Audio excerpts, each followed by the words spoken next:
જો તમે પાવાગઢ જવાનું વિચારી રહ્યા છો તો રવિવારે ગાડી લઈ નીકળતા પહેલા આ સમાચાર જરૂરથી સાંભળી લેજો, કારણ કે પાવાગઢમાં મોટો નિર્ણય લેવામાં આવ્યો છે. હવે સવાલ એ છે કે આખરે પાવાગઢમાં એવું તો શું થયું કે તંત્રએ ખાનગી વાહનોને લઈ આટલો મોટો નિર્ણય લેવો પડ્યો.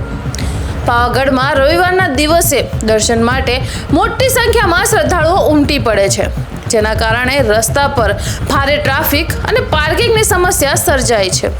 આ ભીડને નિયંત્રણમાં કરવા માટે આગામી 2 મહિના સુધી દરેક રવિવારે ખાનગી વાહનોના પ્રવેશ પર પ્રતિબંધ મૂકવામાં આવ્યો છે.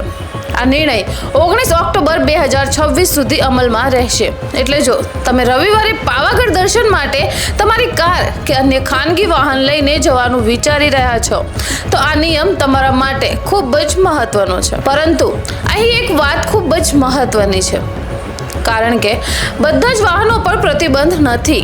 જાહેર કરેલા નિયમ મુજબ તળેટીથી માચી સુધી માત્ર કેટલીક મંજૂરી કેટેગરીના વાહનોને જ પ્રવેશ મળશે. તેમાં એસટી બસ, સરકારી વાહનો અને પાવાગઢ ગામની કાયમી ટેક્સી પાસિંગવાળી ગાડીઓનો સમાવેશ થાય છે.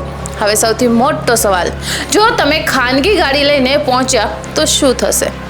જો પાવાગઢનું પાર્કિંગ ફૂલ થઈ ગયું હશે તો ખાનગી વાહનોને તળેટીથી ઉપર જવા દેવામાં આવશે નહીં. એટલે રવિવારે સીધા પોતાની ગાડી લઈને ઉપર જવાની યોજના બનાવતા પહેલા આ વ્યવસ્થા ચોક્કસ ધ્યાનમાં રાખજો.